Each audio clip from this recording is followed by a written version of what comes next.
अभी सर जो भी आपने जितने भी एग्जांपल्स बताए ये मास लेवल के एग्जांपल्स थे। जैसे टेक्सटाइल की बात करें तो ये पूरी की पूरी इंडस्ट्रीज एस्टेब्लिश हुई। जब आप बात कर रहे हैं प्रोडक्शन की तो जो बता रहे हैं पीतमपुर पूरा एस्टेब्लिश हुआ, लेकिन मुझे कहीं भी अभी ऐसा नहीं लगता कि कुछ ऐसी हैवी या बड़ी स्केल की इंडस्ट्री इंदौर में एस्टेब्लिश हो रही है। आईटी की अगर आप बात करते हैं तो बहुत इतनी बड़ी इंडस्ट्री नहीं है जितनी in compare to Bangalore Hyderabad. तो ये जो बूम आ रहा है, लोग बोलते हैं कि इंदौर जाना है इंदौर जाना है, तो इंदौर में कंपेरेटिवली जॉब अपॉर्चुनिटीज़ उस प्रपोर्शन में मुझे नहीं दिखती हैं जिस प्रपोर्शन में रियल एस्टेट को प्रोजेक्ट किया जा रहा है। हर जगह प्रोजेक्ट्स आ रहे हैं, हर जगह टाउनशिप्स आ रही, बड़े बड़े एरियाज़ बन रहे हैं। तो बस मुझे वो एक गैप जो लग रही है वो ये आपको गैप इसलिए लग रहा है कि आप रियल एस्टेट से सीधे सीधे नहीं जुड़े हो, है ना। हम सीधे जुड़े हैं।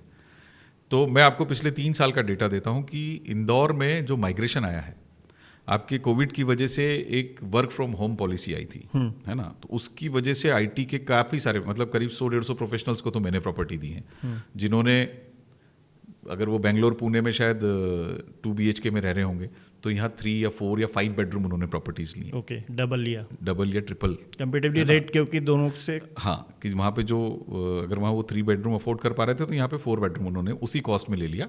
और अच्छी खुली हवा, जो टाउनशिप कल्चर जिसको बोलते हैं अपन, तो एक वो माइग्रेशन। दूसरा दिल्ली NCR और एक ग्वालियर और आपका ये जो मध्य प्रदेश की सीमा से लगे हुए ज़िले हैं उत्तर प्रदेश के, झांसी, इटावा, यहाँ से काफ़ी सारे लोग माइग्रेट हुए। यहाँ के जो पैसे वाले लोग हैं, जो रिच लोग हैं, वो लोग यहाँ माइग्रेट हुए हैं और इन्होंने अपने इंडस्ट्रीज़, अपने बिजनेस, आप ऑटोमोबाइल एजेंसियों पर नज़र डालिएगा, कितनी ग्वालियर वालों के पास है चेक कीजिएगा, ज़्यादा है।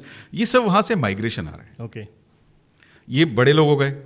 अब इन बड़े लोगों को अपने यहाँ काम करने वाले लोग चाहिए, उसमें मैनेजर भी चाहिए, लेबर भी चाहिए, सुपरवाइजर भी चाहिए, मैकेनिक भी चाहिए, प्लम्बर भी चाहिए, इलेक्ट्रिशियन भी चाहिए।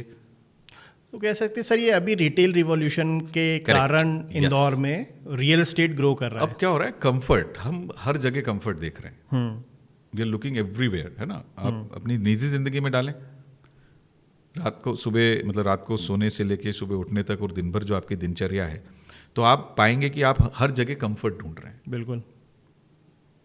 और वो कंफर्ट, बट ऑब्वियस सी बात है, बड़े शहरों में ज़्यादा है, छोटे शहरों में नहीं है या कम है।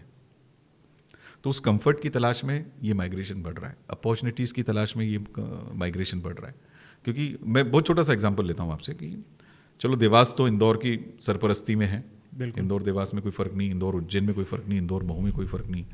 पर आप धार चलिए, आप शाजापुर चलिए, आप रतलाम चलिए, बंसोर, नीमच, खंडवा, खरगोन, बुरहानपुर, यहाँ क्या है? कुछ भी नहीं है। अब यहाँ पे जो बच्चे बड़े हो रहे हैं, टेक्नोलॉजी तो हर जगह पहुँच गई, मोबाइल हर जगह पहुँच गया, इंटरनेट हर जगह पहुँच गया, इन्फॉर्मेशन हर जगह है। उस इन्फॉर्मेशन को वो कैपिटलाइज करना चाहता है, तो खंडवा में क्या करेगा? बिल्कुल।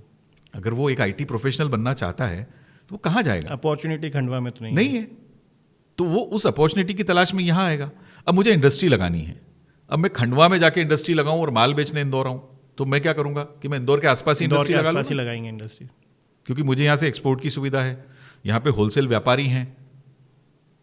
तो ये एक बड़ी वजह है। ये मतलब अगर आप इसको मिक्स करोगे ना तो आपको लगेगा कि यहाँ पे माइग्रेशन की वजह क्या है। जो छोटे छोटे रिटेल यूनिट या छोटे छोटे मैन्युफैक्चरिंग यूनिट्स अब जो मिलके एक क्लस्टर बना रहे हैं, वो एक बड़ी वजह है कि लोग अट्रैक्ट हो रहे हैं इंदौर में, और कह सकते हैं कि हम लोग भी एडवांसमेंट की तरफ जा रहे हैं। इसको आप एक लाइन में ऐसे भी कह सकते हो कि इंदौर अवसरों का शहर है। हर आदमी के लिए अवसर है, वो उसे गर्व कर ले, उसे पहचान ले कि वो क्या कर सकता है उसकी क्षमता के अनुसार, और वो कर सकता है। क्योंकि यहाँ पे एब्जॉर्प्शन है। आप छोटा उद्योग लगाओ, बड़ा उद्योग लगाओ, आपके पास सारी चीज़ें हैं यहाँ पे, और उसको खपाने की क्षमता भी है हमारे पास। हम एक्सपोर्ट कर सकते हैं, हम पूरे इंडिया में सेंट्रली लोकेटेड हैं, हम कई सारे स्टेट में हम सप्लाई करते हैं। मेरे कई दोस्त हैं जो छोटे छोटे यूनिट्स हैं जिन्होंने कुछ प्रोडक्ट बनाया, कोई ऑनलाइन बेच रहा है।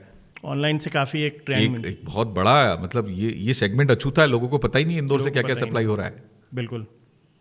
और घर बैठे काम हो रहा है। मैं कई ऐसी महिलाओं को जानता हूं, जो कई ऐसी बच्चियों को जानता हूं जिन्होंने कभी मेरे साथ करियर में, उन्होंने अपना करियर शुरू करा था, किसी ने 2 साल 5 साल मेरे साथ काम किया, अब वो छोटे छोटे काम कर रहे हैं, ऑनलाइन सेल्स कर रहे हैं, प्रोडक्ट इंपोर्ट करते हैं, रॉ मटेरियल लाते हैं, अपने घर पे असेंबल करते हैं, और फिर उसको, ऐसे कम से कम 30-40 बच्चों को मैं जानता हूँ, and they were earning good amount, नौकरी से ज़्यादा कमा रहे हैं।